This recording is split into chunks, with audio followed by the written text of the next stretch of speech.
Hi, Tom. Hi.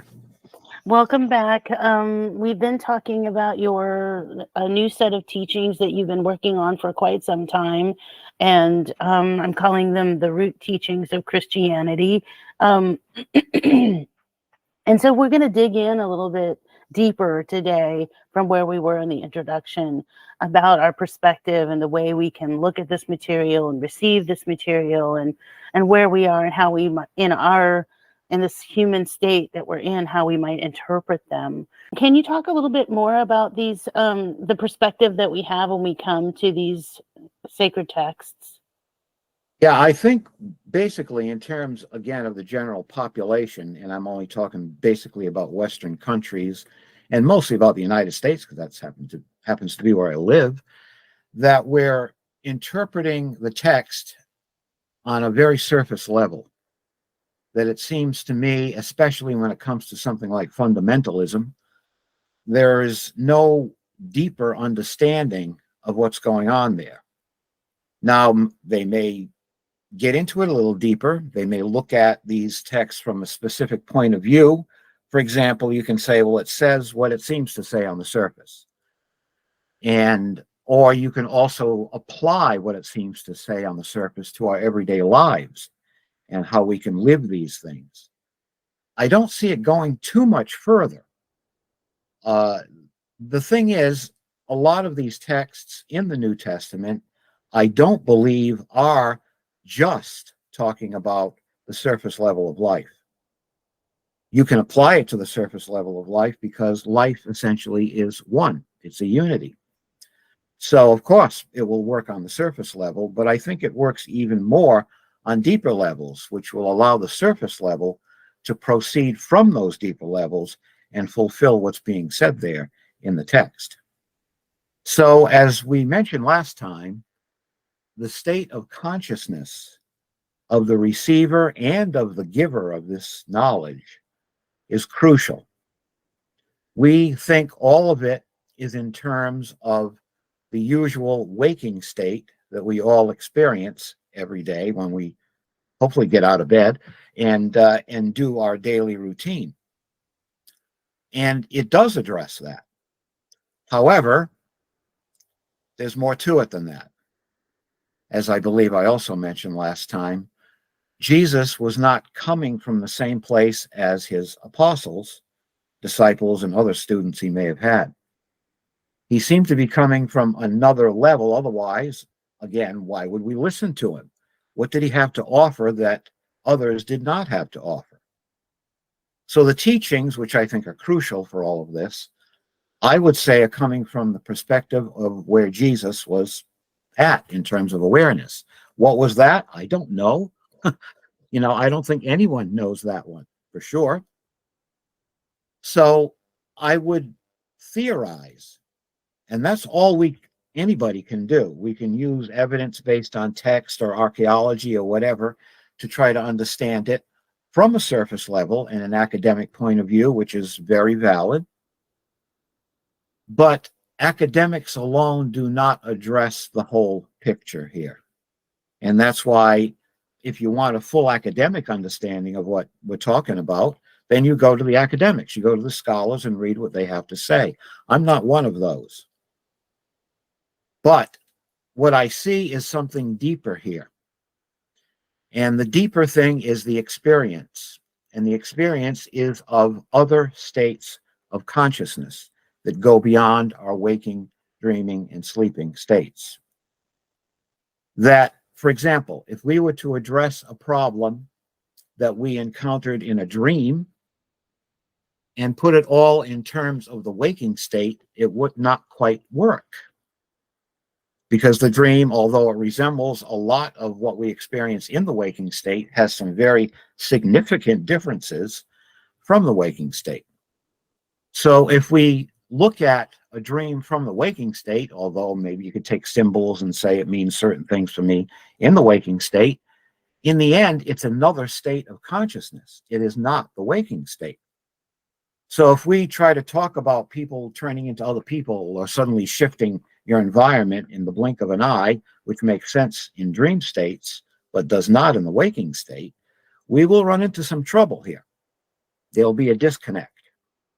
And I'm saying that that is what's going on in many cases in the New Testament, in the teachings of Jesus, that he's coming from another level of awareness.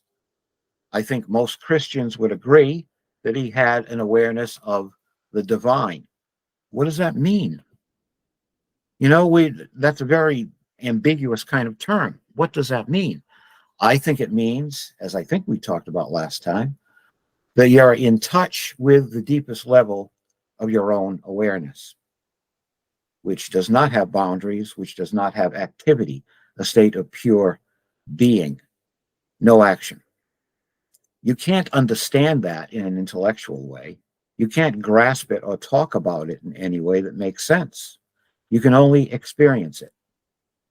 We cannot intellectually understand God, but we can experience God. We can be one with God. Communion is an important part of a lot of Christian denominations. So it's this understanding of another state of consciousness that Jesus is speaking from. When we take his words and take his words as meaning just the waking state, I think we're missing most of the teaching. Not some of it, most of it. I think most of it is just not there if we don't experience what he's talking about. So we have to take into account this gulf between the teacher and the student here, that the teacher is coming from one place, the student is receiving from another. I think Jesus and all teachers really objective is to get the student to that level or beyond the level of where the teacher is, which is a very legitimate thing. Remember, Jesus said we would do greater things than he did. So he wasn't just trying to say, hey, come up to me. We could go beyond what he did, according to what's written in the Gospels.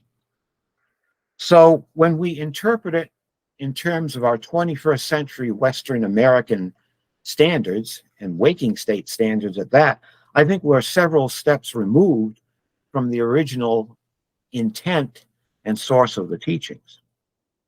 That something more is being said here, I think, than what we usually see in those words.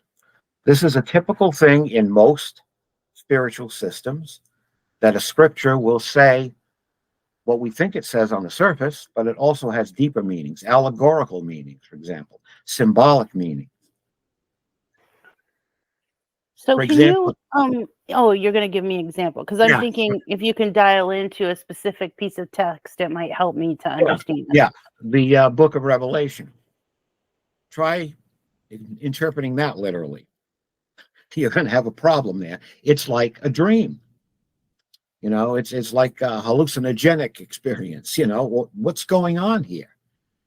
And there's no end to the interpretations of that because we don't know for sure what was being said.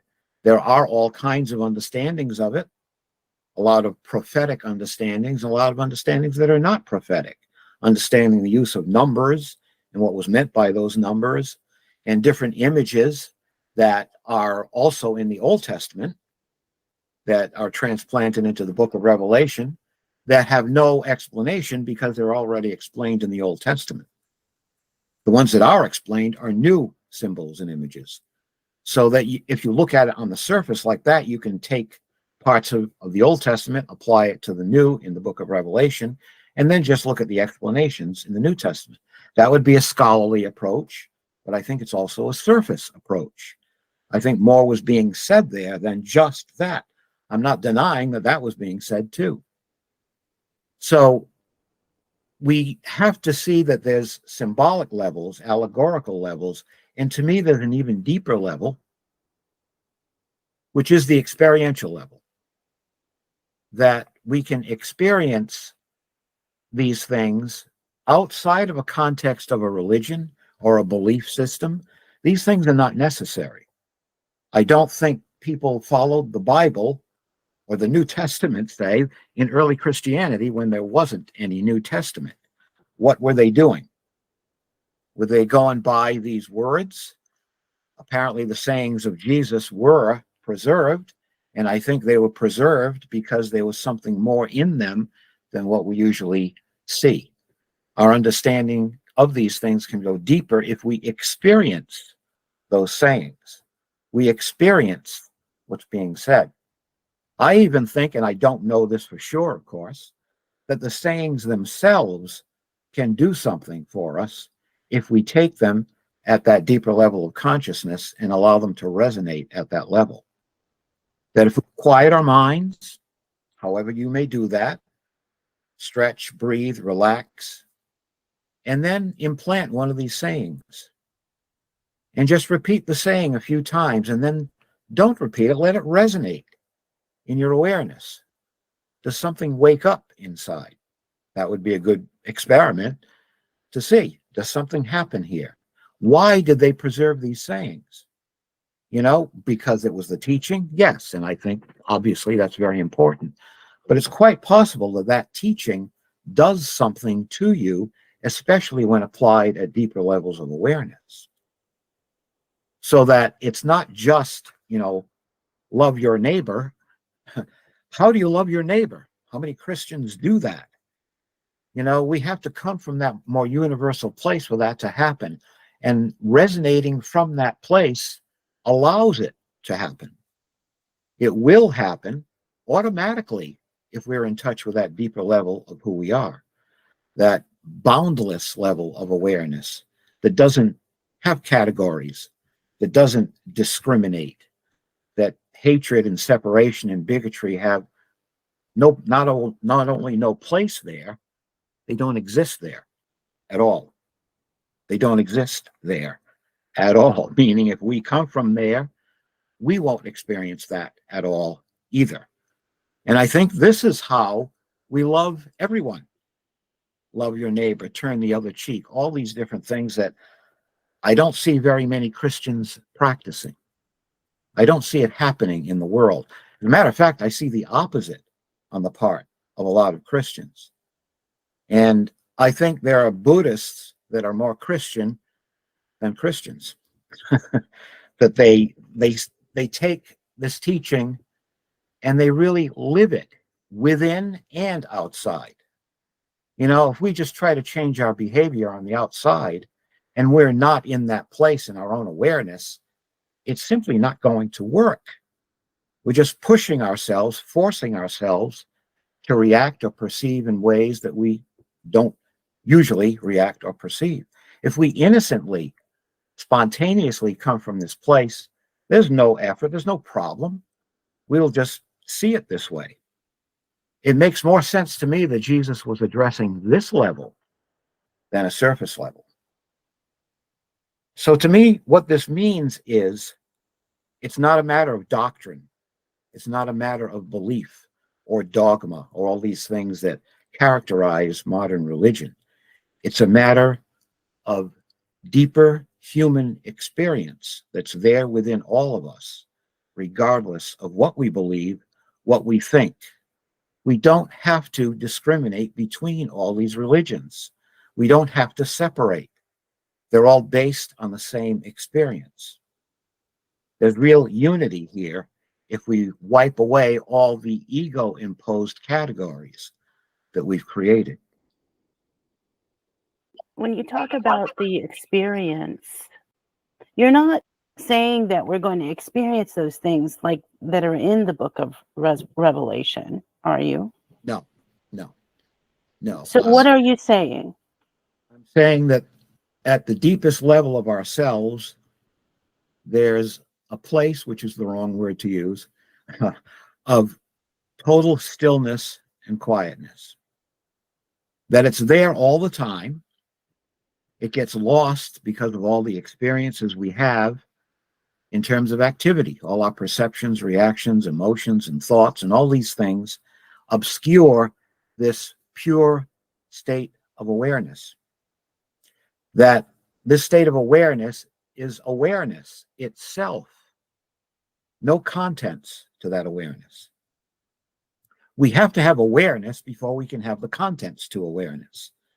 We pay attention to those contents all the time. We never pay attention to that ground state of awareness. So if we were aware of awareness, if we knew that that state of awareness was there all the time, which it is, then that would change everything, because that's who we are.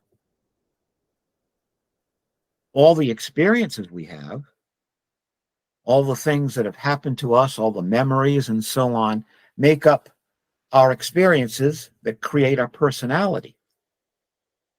We have all these different building blocks of personality based on whatever we experienced from the time we were in the womb till now.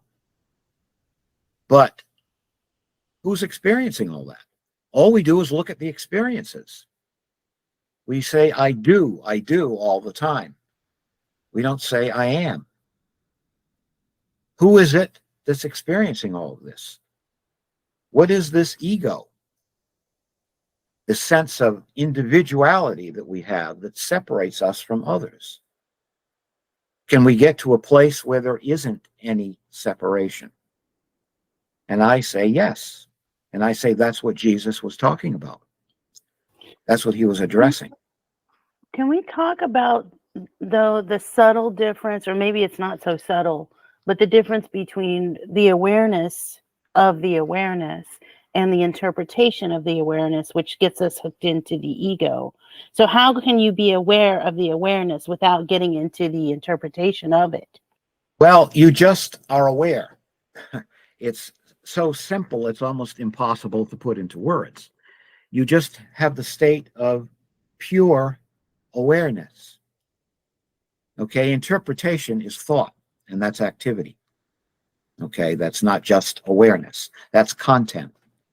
That's when our egos or personalities come in and try to put it into a category and say it must mean this, because we try to make it correspond with whatever is going on in the outside world that we can identify with or understand.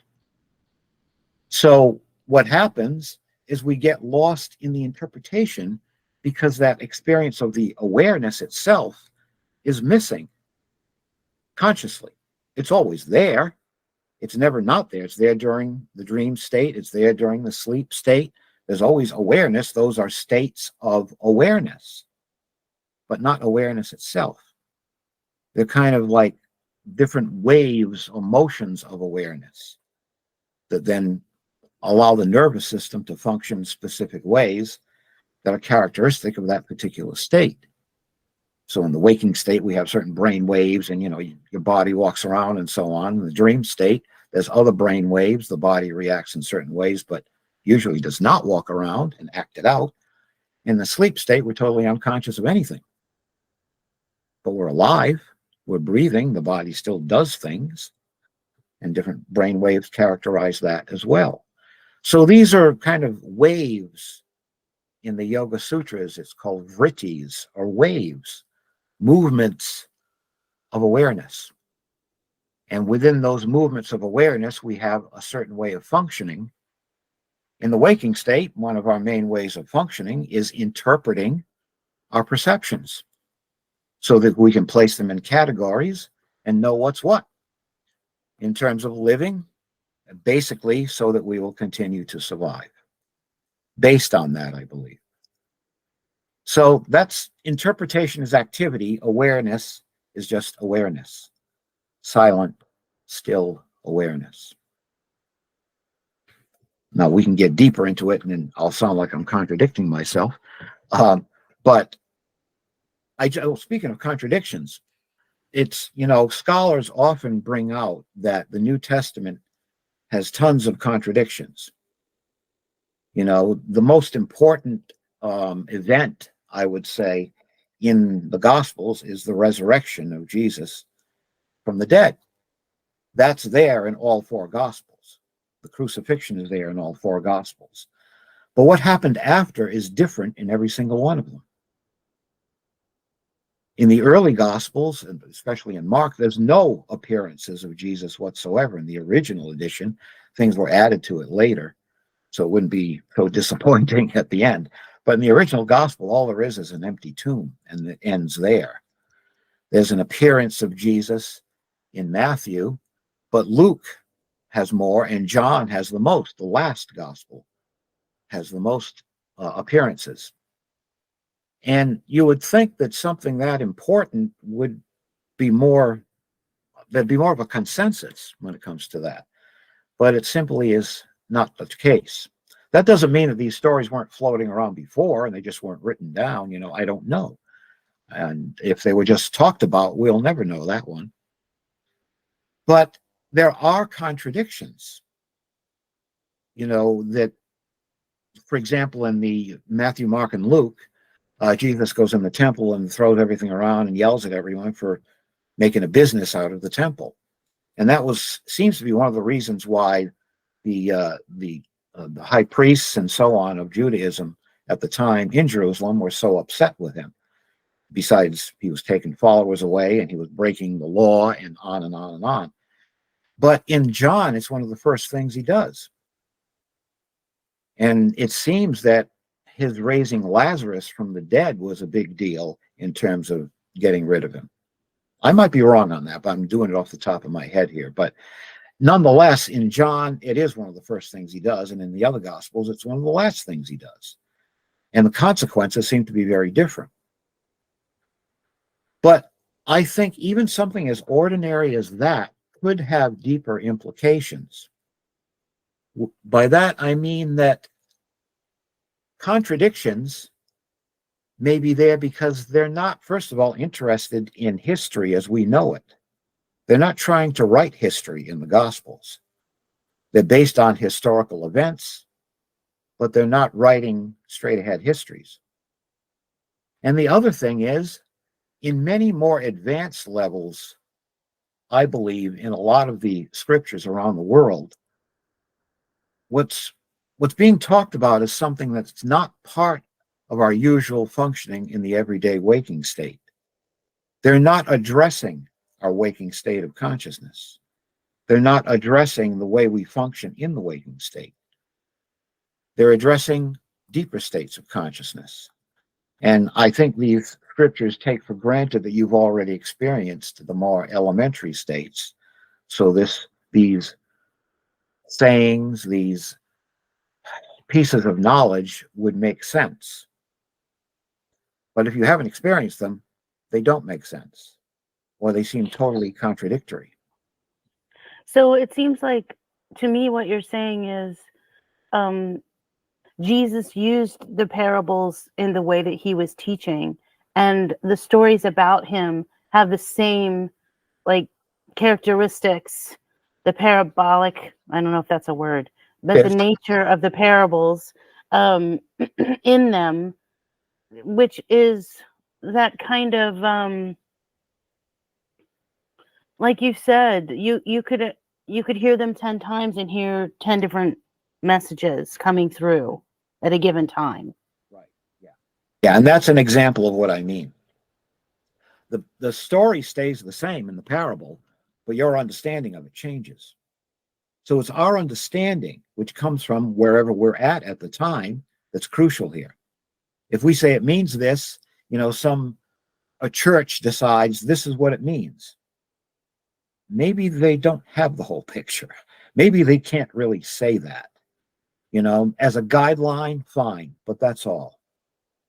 And that is the whole point, that as we get in touch with these teachings and allow ourselves to be open to receive them, we could receive them on deeper and deeper and deeper levels. If we deliberately put ourselves in a more receptive state that's quiet and therefore closer to that state of pure awareness, we may receive a lot more than we thought that's embedded in those teachings. So we get the parables, as I think we talked about last time, but Jesus obviously taught more directly other knowledge that we don't have. It's only referred to several times in the Gospels that there's much more here than what we're telling you. What we're telling you is important for what we're trying to accomplish in writing this particular gospel. But there's much more. And I think some of that much more is the state of consciousness that's involved. That the meanings of the words, there's much more there. Remember, Jesus spoke Aramaic, and we don't have scriptures in Aramaic that I know of. The main ancient scriptures we have were already translations of what was being said. And as we all know, something is lost in translation. So it's written in Greek. Greek was the main, big language of the Roman Empire in the Eastern Mediterranean at that time, and it was Latin in the Western. And as a result, we start off with a translation. We begin with what we have, with essentially a more limited interpretation, because you have to somehow put this teaching into words, and the words you're using, if you're writing in Greek, are not the words Jesus used, because he spoke in Aramaic. So there's something slightly removed. I'm not saying they're wrong or inaccurate. I'm just saying there's another almost indefinable quality that's lacking in the very first manuscripts we have. We don't have any original manuscripts of, like, the Gospels. They're gone. They're lost. We have other people's copies of the original manuscripts, and we know mistakes were made, and we know things of that nature, and that a lot of scholars have found these, and yet it seems to be kind of remarkably intact in many ways. That for ancient manuscripts, we have more of the Gospels than I think of any other ancient manuscript, more copies than any other ancient manuscript, which really points out that this is important stuff. To me, they bothered to make all these copies to spread this out there. Why? There's something here that's pretty important, I think. And I think there's something there that we're essentially missing in the way we look at it now. We do get some of it, but we certainly don't get all of it. For example, okay, just one example, then I'll shut up, which is the word spirit. Okay, the word spirit in the New Testament is pneuma, Greek word, which means what? Breath. It means wind, air. And I think just that one word alone, if we got into it more deeply, just on the surface, what do we all do? We all breathe. What do we all breathe? Air. We're sharing this one thing with everyone on the planet. Air. We take it into ourselves and we expel it out of ourselves. This obviously goes through the entire animal and plant kingdom as well. This kind of respiration. So there's a oneness aspect to this word, in addition to the common physical act of breathing. That there's a unity there. And of course, breath gives us what? Life. Life energy. I once heard someone say, a more fundamentalist Christian, say that the Eastern understanding of energy, life energy, there's no scientific evidence of this, which made my head turn around several times. It's, first of all, what's the scientific evidence of Jesus and of, the practices that they do? But secondly, what's going on? Well, we're all alive. Everything, we're all, as people, alive. We have energy. When we're sick, we say we don't have much energy. What scientific evidence do you need to know something that's self-evident? All we're talking about is the energy of life. We get it basically through breathing. We get it through food and sunlight and water and so on. But you can go without food for quite a period of time and water for a day or two. How long can you go without breath? You can't go without breathing for very long at all. This is the crucial lifeline that we have. And it's this that powers or energizes our system. We all do it, and we all breathe the same air. So this life energy, which I think becomes crucial when we talk about the Acts of the Apostles or even Jesus' miracles, is a I think a pivotal point in understanding what Jesus was doing and what original Christianity was actually about. And it's there right there in Holy Spirit, just that word spirit. I was just thinking about when you were talking earlier about the how to approach this material and the quietness, um, that it was reminding me of the practice of Lectio Divina and other meditative practices where you contemplate, more contemplative, right? Nature of meditating on a passage or an image or some kind of teaching coming from the Gospels. So, is that what you're teaching? That's a form of it, yeah. It's the last stage of Lectio Divina, which is called contemplation, what I call meditation, which is sinking into a certain state of consciousness as a result of what you first contemplated. Contemplating meaning to think about a specific thing, meditating meaning to use a method to go beyond your ego. Or maybe no method. In the end, it's no method because you just go beyond your ego. No method is involved. But to get us there, usually some sort of method is used, some sort of thing to focus the mind on, and so on. So yeah, that could be it's a very good method. It's been used for a very long time by monks. At least I don't know how long it is. Maybe you do. May have been back to the Desert Fathers or something, way back in original Christianity, or soon after original Christianity. But anything that will quiet the mind. We're not talking about any kind of, belief system. It's just something that will have this quieting effect on a human nervous system. That's all you need. And then you can implant these ideas there. The ideas that I find Jesus talking about seem to be meditative in that he's not talking about the ego. He's not talking about doing things according to our own personal, individualized understanding of things. He's talking about something much more universal. What he did was not very ego attached.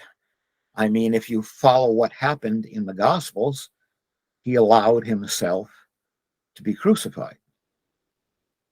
He didn't care as much for his own personal safety.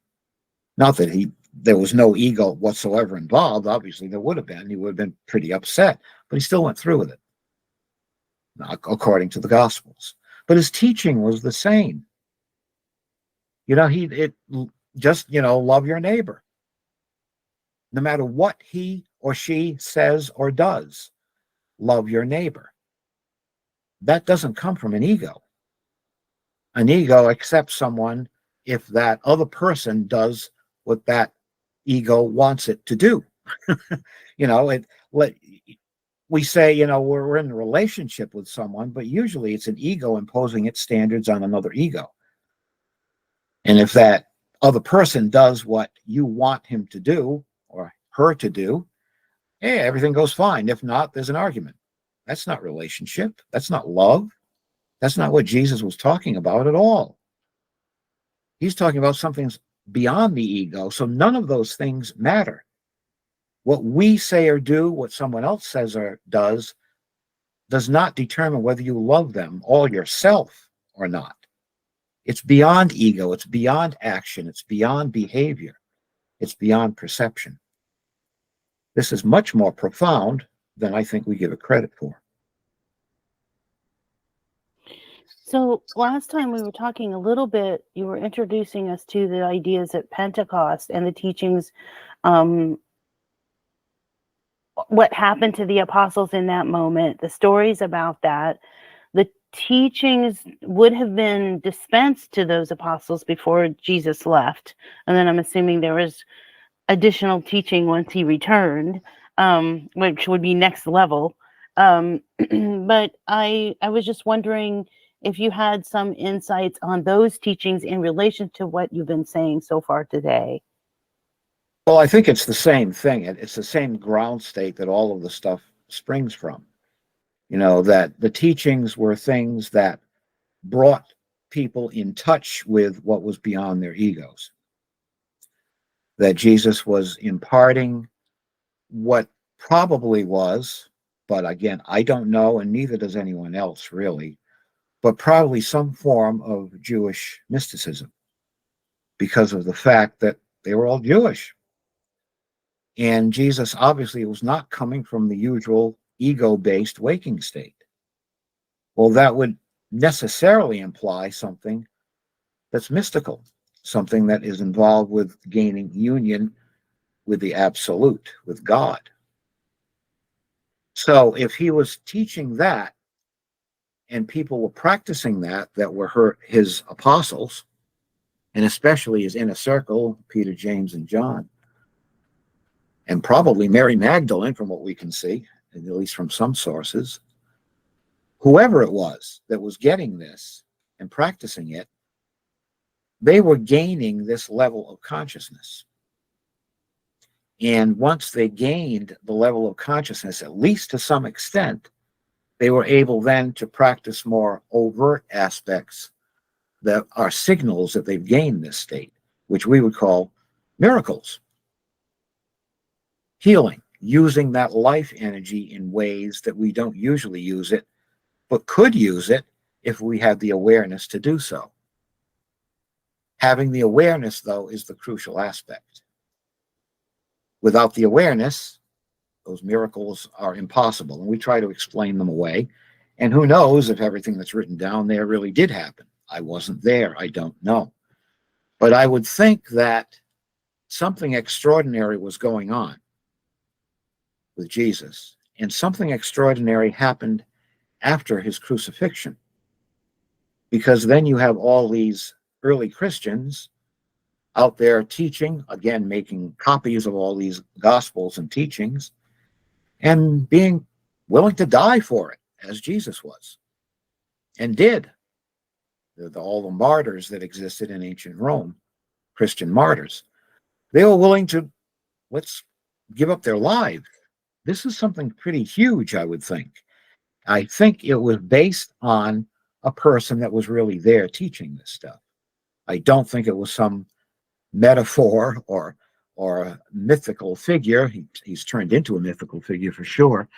But I think there really was a person there that taught this, who gave them this experience, and then his apostles gave others that experience as well. And that's why Christianity flourished so quickly, that it did something to the people who practiced it. So that these things that are talked about from his followers doing, even in the Gospels, of healing, and as an aside, it seems to me that there was a specific healing science that Jesus taught. And I think it's implied in a passage where Jesus sends his apostles out to heal and, exorcise demons from people. And they came back and said, yeah, we did this and this, but we couldn't do anything with this particular person. And Jesus says, oh, that type, you have to fast and pray and so on, and then you're able to do it. That type, so there's like a typology here of, you do this, you follow this protocol for this problem, and this protocol for this problem, and so on down the line. That it seems that they didn't know that. He hadn't gotten that far with them maybe at that point. But Jesus did know it and say that this is why it didn't work, because you have to do these things. That seems pretty specific to me. And I think it reflects a more specific, and in my mind, kind of scientific, maybe not Western science in terms of the scientific method, but a classification system in one way or another. That you knew what to do. Jesus knew what to do with that particular person and taught his followers this. They were able to do it. But then at Pentecost, something else happened. Seemed to be a big, huge change that occurred there. And that's when Christianity really spread. And again, it was because of the experiences people had. Not because of a belief system. Not because of a ritual when you go to church.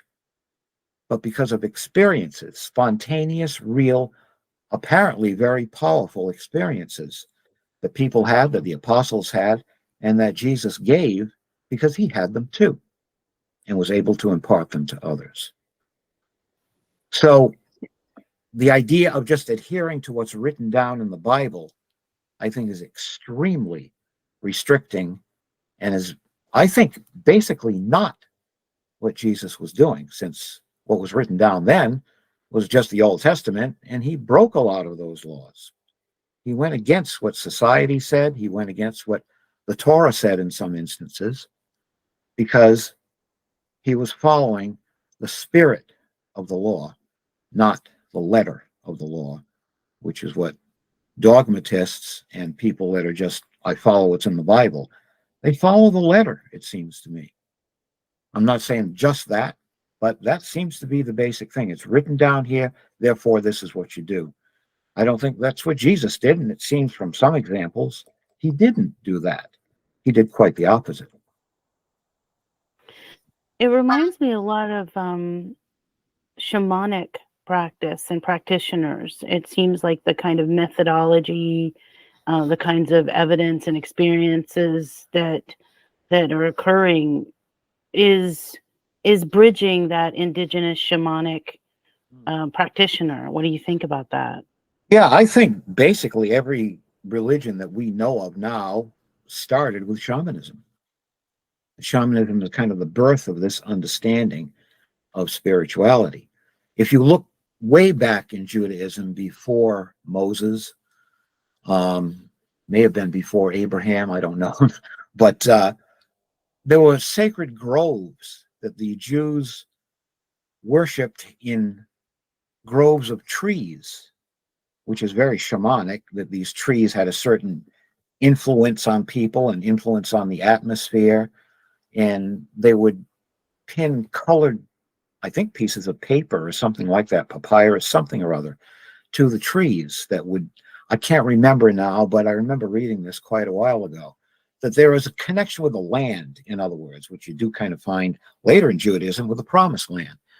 But that this connection with the earth is very much there in ancient Hinduism, in ancient Tantra, Tibetan Buddhism. It was said that, there are certain lakes that would produce visions and so on. This connection with the earth is very important in beginning spirituality, as far as I can tell, that's been recorded. But I think it's very important for us too, that spirituality very much involves the planet we live on, as well as ourselves. It's said in a lot of different areas in more advanced practices of yoga and Buddhism and so on, that the more you are in touch with the deeper levels of yourself, the more in touch you are with the environment. That to hurt the environment is hurting yourself, which of course is self-evident to me. We live from the earth, we hurt the earth, we hurt ourselves. We kill the earth, we kill ourselves. We put it out of balance, we put ourselves out of balance. So there is this mutual exchange of energy, of life. We come from the earth. The earth, the sun, the moon, so on, have given us life, physically speaking.